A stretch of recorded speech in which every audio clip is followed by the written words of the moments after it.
Hey guys, this is the Betamax man here. So, apparently the camcorder did not record any of the audio. All it did was record the video. So now I've got to do this uh, audio voiceover thing so that you guys know exactly what's going on in the video here. Here you can see that I am showing that I got in a voltage regulator, and this is a part that was made by Sanyo. Sanyo made quite a lot of voltage regulators for various different um, electronics companies, such as Sony and Toshiba and NEC, and um, they made a lot of chips for Sony, and vice versa. There were some parts that Sony made for Sanyo, and so that's pretty cool. But today we'll take this regulator, and I'm showing you the number here, STK5478. That's what I just showed you. So it came in that little red baggie there you seen me pull it out of. So we're gonna go ahead and get going on this.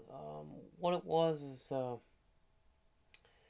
so I got the machine, and when I plugged it in, I noticed that when I would hit the power button, that there was no power light. So immediately I was thinking, okay, this has got to be a voltage regulator issue, because I've had this issue several times, and I've addressed these issues several times, and thinking, you know what? Hey, this is a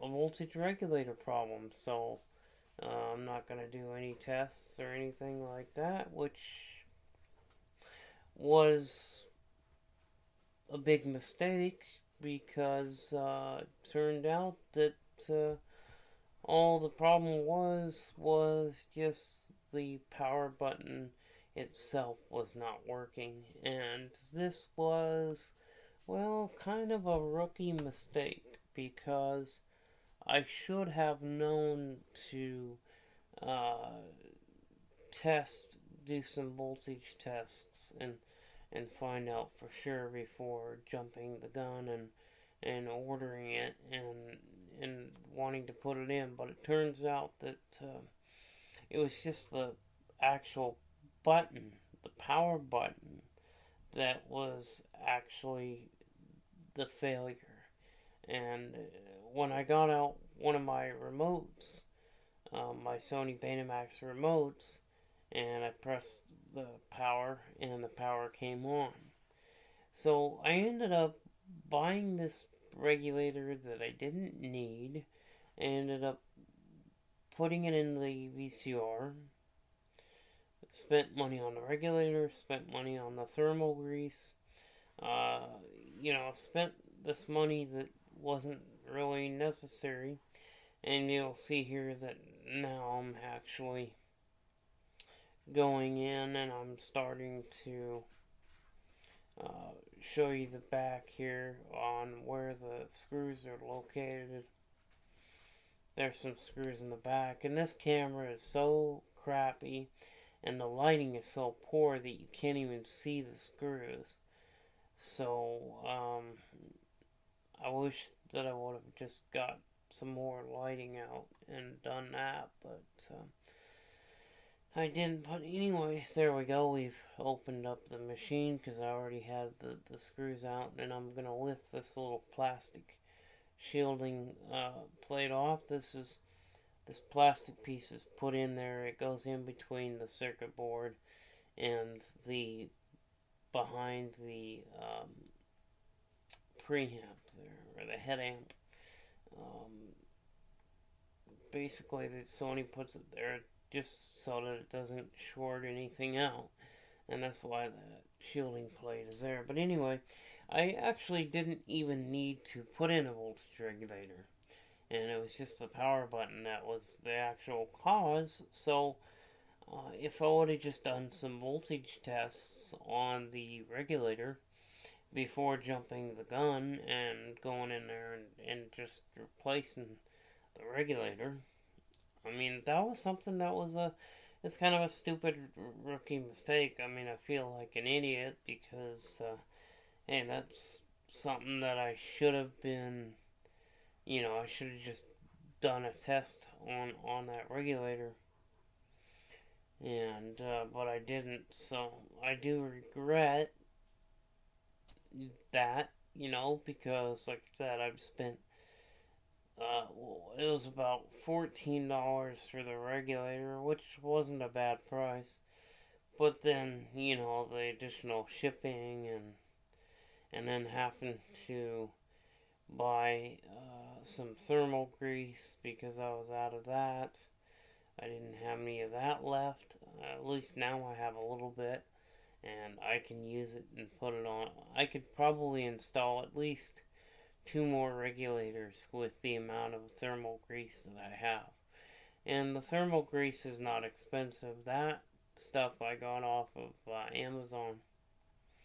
So what we're seeing here now is we're just seeing me talking about where the screws are and things like that. But there's like 2 screws on the top there. You can see looking into the power supply. There's a screw on each side, but then on the back there's some screws that you take out so that you can get the power supply out.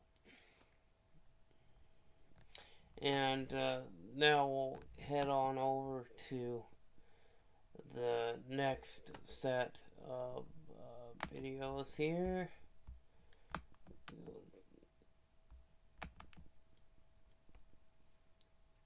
And so here's the video of me. I've already took the back shielding plate out, as you guys can see. So that is out. And alright, I'm gonna look at this video while I'm talking so that I can kind of get everything in sync and trying to discuss with you as to what I was doing. And and there was no blown fuses or anything like that, but I took a look at some of the capacitors too, and there was like an Elna capacitor in there, but it wasn't bad. It was still good. It tested fine. But yeah, so you can see that the power supply itself was actually mounted to a aluminum plate. There's like an aluminum piece there that it bolts onto, and then that aluminum, piece bolts into the machine, or screws into the machine. It's got screws, not bolts, but screws, obviously. And there I'm kind of disconnecting the connectors there, you can see, and I'm taking out that. Alright, so now I'm gonna go to the next video here.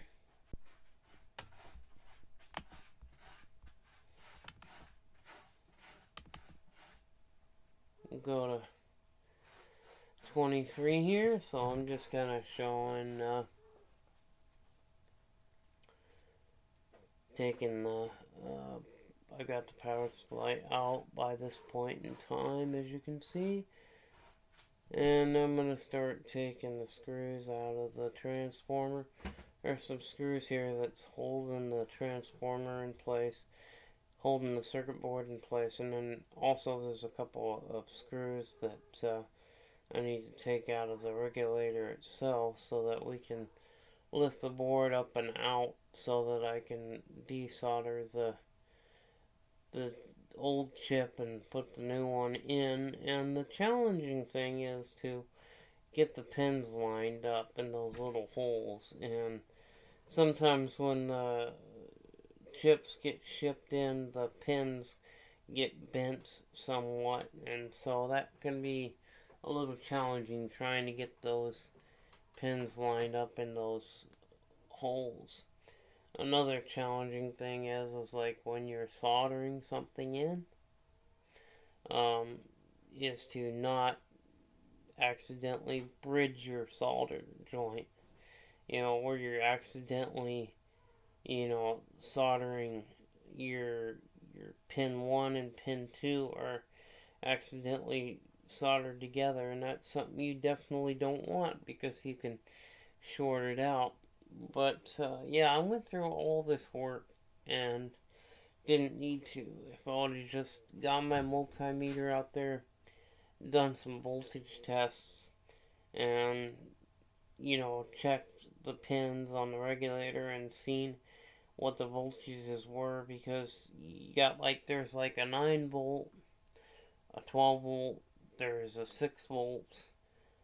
Those are your main voltages that these regulators have, and I really haven't come across too many of these regulators that have failed. The ones that have always failed on me are the 5441, but this is a 5478. Not to say that they can't fail, because they can. I mean, they will and can fail, but it's just not as common as on the other one. The 5441 was probably the most common to fail. So,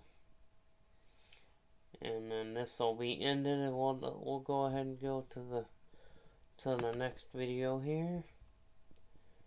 There we go. Obviously, I've got the power supply unscrewed from the little platform there, the little aluminum platform that it gets screwed onto, whatnot. So there I'm talking about, desoldering all the pins, and so I'll be getting out my soldering iron there so I can do that. And got the old one out there, you can see there, I got the old one out. And now I think I was talking about how the grease was pretty much almost dry, and I was thinking that, okay, maybe the regulator just got really hot and burned out, and that's what caused the failure. It just got hot and burned up. But no, that wasn't the case. The regulator was still good. But I have seen cases where the thermal grease dries up, and then the part gets really, really hot, and then it burns out basically, and you have to replace it, right? So that's sometimes what causes them to fail. They just get really hot because the grease starts to dry up and it fails, and it can cause problems. So sometimes it's a good idea to just, if your regulator is still working, it's a good idea to just go ahead and remove it and put some new grease. Just unscrew the old regulator. Let's play the other video here. Basically, it's a good idea to remove the old grease and put new grease on there, even if your old regulator is still working, because you want to be able to, allow that regulator to work as long as it can. But yes, I have seen lubrication dry up and then cause overheating problems, and then that causes them to fail. But there we go. I'm showing you that I've got this, basically showing that I've soldered in the new one, and now I'm going to be putting some heatsink compound on the back of it, some thermal grease or heatsink compound, whatever you want to call it. Uh, it's just thermal grease, is what I always call it. Or sometimes I call it heatsink compound. It just, I don't know. Anyway, but yeah, we're going to apply a nice thin layer of compound along the whole entire back of the chip. And that heatsink compound is going to keep that heatsink cool. And it's going to keep it from getting too hot. Keep it from burning out. Don't ever run those things dry, because if you don't put any thermal grease on there, you're gonna burn up the new chip in no time. So always make sure you put new grease in there and you get a good amount. And they usually will give you a set of like little spoons that you can apply the grease to the back of it.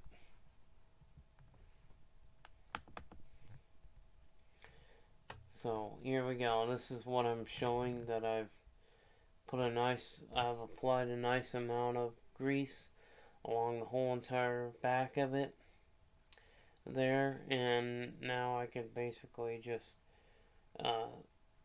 screw the regulator back in. This is the thermal grease I'm using. Now, the original grease was white, and the grease that I'm using is gray in color. Or it's like a silver color, not gray, but silver. Seems to be the color that thermal grease comes in nowadays, is silver. I don't really see the white stuff ever anymore. I don't see the white stuff anymore. It's always silver color. So there we go. And next step is to put it all back together and install it into the machine. So I hope you enjoyed the video, and we'll see you later. Catch you in the next video. Bye bye.